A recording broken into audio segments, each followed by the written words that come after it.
শহীদ ভাইয়ের স্ত্রী আসছে, সে কিছু বলবে।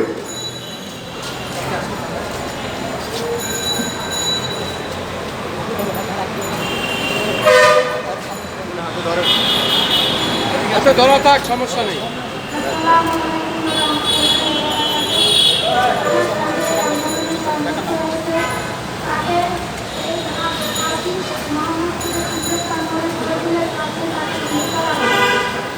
আমি শুনছি নাকি যে হাসপাতাল দিল্লি করছে, কিন্তু সেটা থেকে এই সরকার কেন কিসের জন্য আমার জন্য এই সুযোগ বাচ্চা, এই 10 মাসের বাচ্চা, আমি এই বাচ্চা যখন বাবা বলবে তার বাবা নেই। শুধু দর্শক, জাতীয় প্রেস ক্লাবের সামনে আজকে আমরা দেখতে পাচ্ছি 24শে আন্দোলনে যারা নিহত হয়েছে, আহত হয়েছে, সেই পরিবারের লোকেরা এখানে এসেছেন এবং যারা আহত হয়েছেন তারা এসেছেন এবং যারা নিহত হয়েছেন সেই পরিবারের লোকেরাও এখানে এসেছেন এবং তাদের দাবি তুলে ধরছেন জাতীয় প্রেস ক্লাবের সামনে। অন্তর্বর্তী সরকার প্রধানের কাছে তাদের দাবি, তারা ন্যায় বিচার চায়, রাষ্ট্রের সহযোগিতা চায়।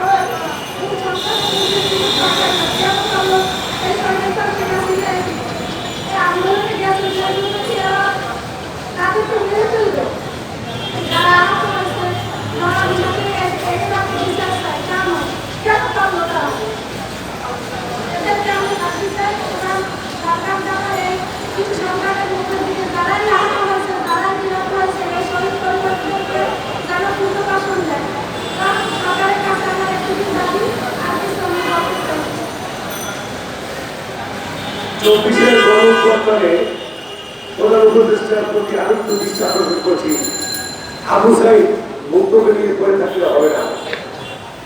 এই আন্দোলনে যারা শহীদ হয়েছেন, যারা আহত হয়েছেন, প্রত্যেকটি লোককে পুঙ্খানুপুঙ্খানুভাবে খোঁজ খবর দিতে হবে এবং আমাদেরকে একটি রাষ্ট্রীয় মর্যাদা যেন আমরা পাই সেই ব্যবস্থা করবে।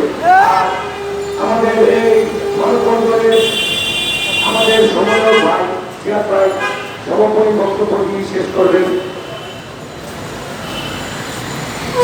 আমি আজকে এই মানববন্ধনের যে আয়োজন করছি, আমি সাংবাদিক ভাইদেরকে অনুরোধ করব এটা যেন দেশবাসীর কাছে পৌঁছে দেয়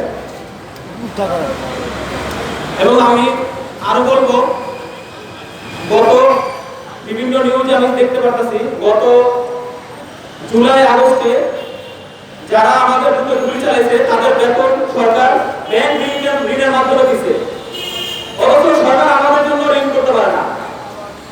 যারা আমাদের উপরে গুলি চালাইছে তাদের ঋণ করে বেতন দেয়, সেই প্রশাসনিক কর্মকর্তাদের ঋণ করে বেতন দেয়, আর আমাদের উপরে গুলি চালাইছে আর আমাদের কোনো ভোট নাই। আমি যেহেতু এটা আমাদের একটা পছন্দের সরকার, আমাদের আন্দোলনের ফসল, এবং আমরা এই সরকারকে বেশি চাপ দিতে চাই নাই, এই জন্য আজকে 2 মাসের পরে আসছি, এখন দাঁড়িয়েছি। তো আমি অনুরোধ জানাবো, আপনারা আমাদেরকে আর বাধ্য করেন না, আমরা কোনো সমাবেশ না করি, কোনো সমাবেশের সিদ্ধান্ত না নেই এই অসুস্থ আহতরা বা শহীদ পরিবার। এর জন্য আপনাদের কাছে বিনীত অনুরোধ, অনুরোধ করছি, আর আমাদেরকে বের করেন না।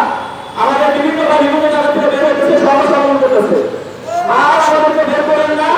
আপনারা আগামী 7 দিনের ভিতর জরুরি বৈঠক থেকে আমাদের দাবিগুলো পূরণ করেন এবং আমাদের দাবিগুলো পূরণ করে দেশবাসীর সামনে উপস্থাপন করেন। আমি এই বলে সকলকে ধন্যবাদ জানিয়ে আজকের এই মানববন্ধন সমাপ্ত ঘোষণা করছি।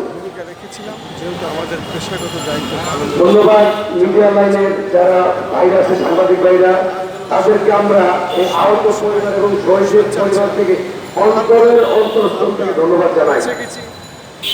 ধন্যবাদ। যারা আহত হয়েছিল এবং অনেকে নিহত হয়েছে, তাদের মধ্যে কিছু আহতরা বেঁচে আছেন এবং আমরা প্রাণে বেঁচে আছি। আমি খন্দকার মাসুদুজ্জামান, জাতীয় প্রেস ক্লাবের সামনে।